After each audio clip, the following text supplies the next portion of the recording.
Hi, my name is Josipa and I'm a bookworm. Oh yes, I'm one of those people who spends a lot of time reading books in quiet, comfortable corners. I enjoy how you can imagine you're in a totally different place or time.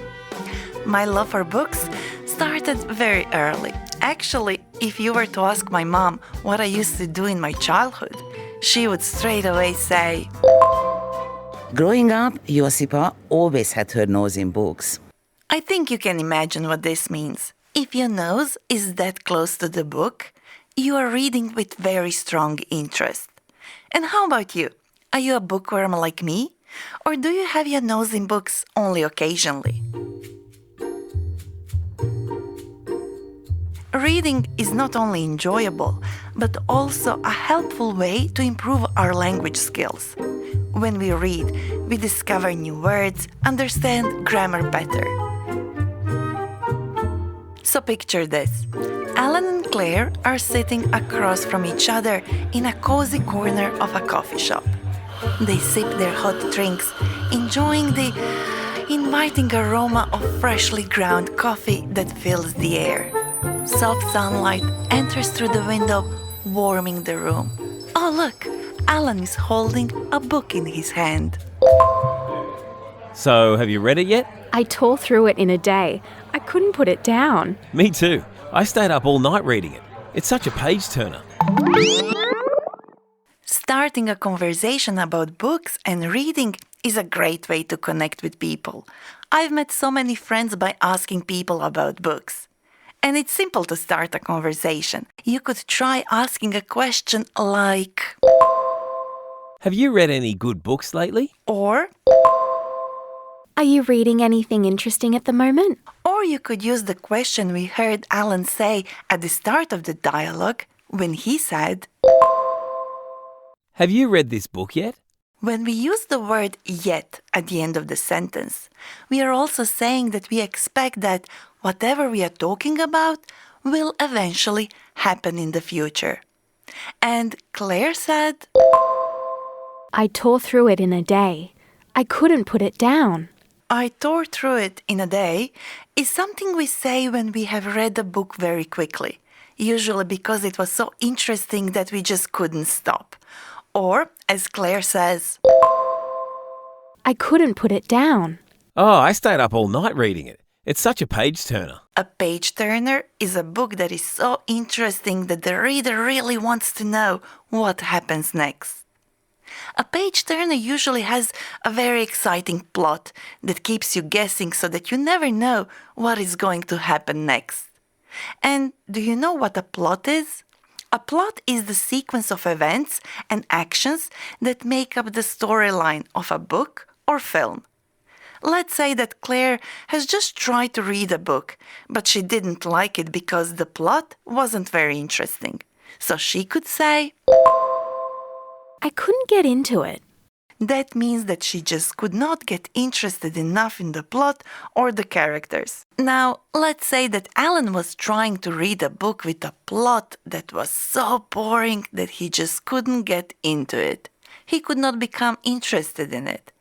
In that case, he could say, I struggled to finish it. and what was the last book you read like? Was it a page turner? A book you just couldn't put down? Or was it something you couldn't get into? Did you struggle to finish it? Or did you tear through it in a day? I love to read before I fall asleep, and I go through all kinds of genres. I read thrillers, Stories that have intense plots where you just don't know what will happen next and are so gripping that they keep me on the edge of my seat. crime stories, Stories that deal with the world of police investigations and explore motives and the consequences of crime. I also like romantic literature, Books that explore themes of love and passion. If you see me on the beach, I could well be reading just about anything from chick lit to literature novels. Chick lit is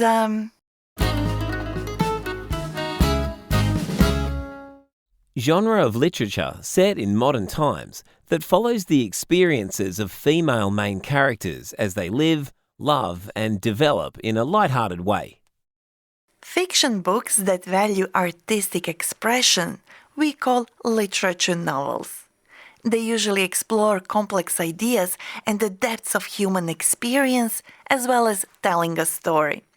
But did you know that we can use the word book in everyday language when we want to talk about how well we understand someone? Let's say Claire can easily understand what Alan is thinking.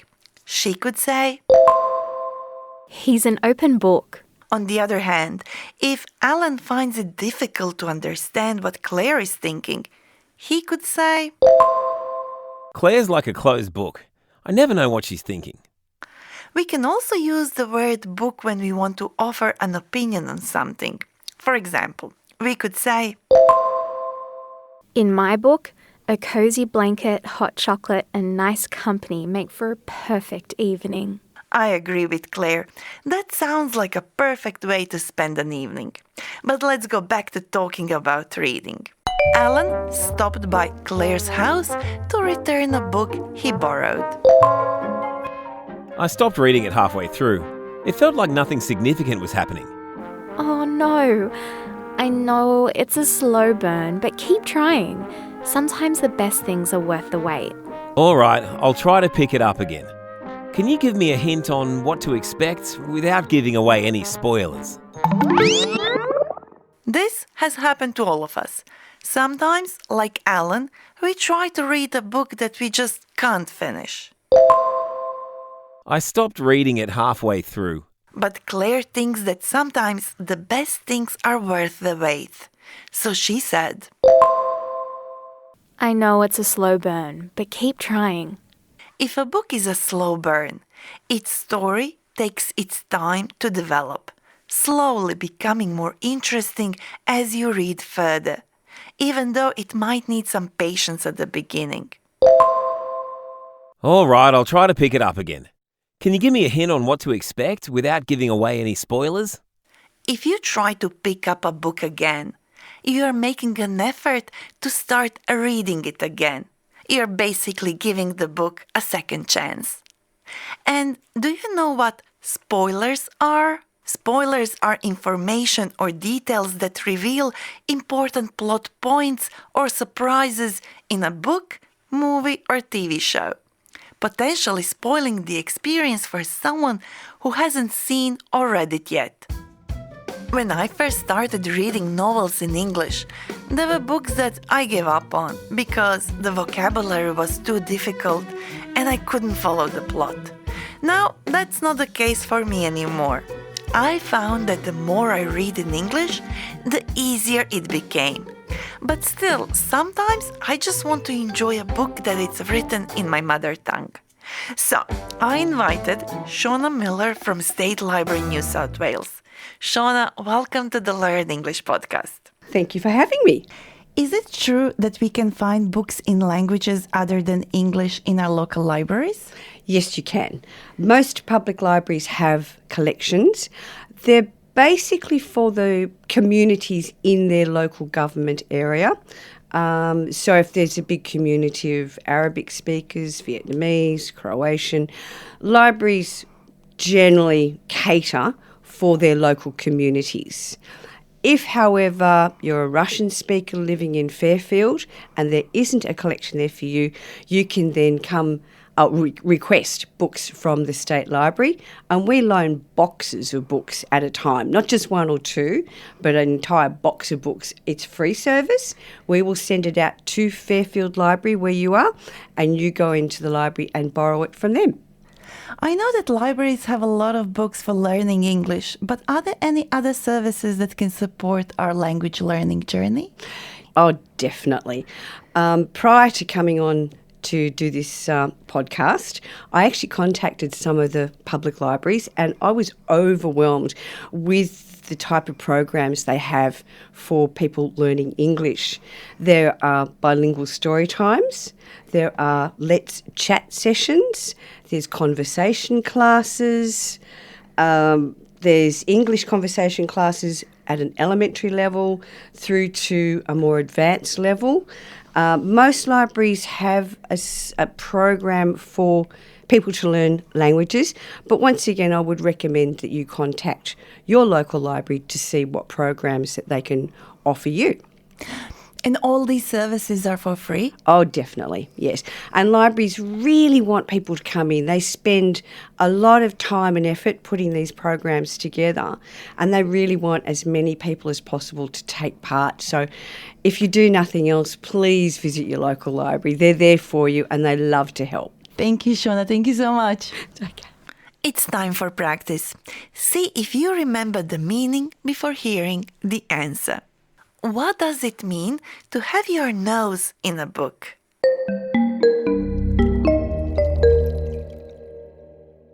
What it means to have your nose in a book, that means you're really interested in the book. You almost can't put it down. You're really focused on reading this book. What is a page turner?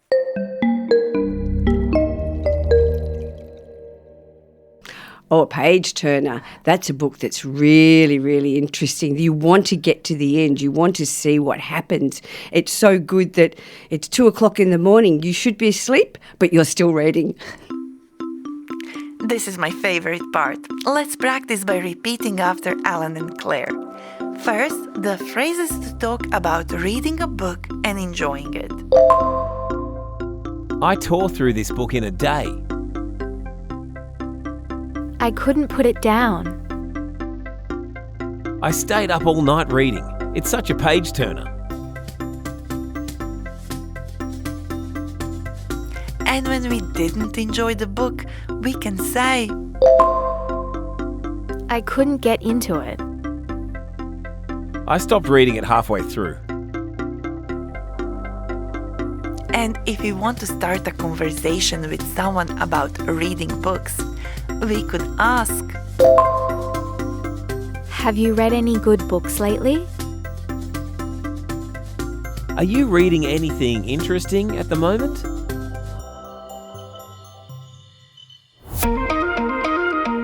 I'm Josipa. Thank you for learning with me.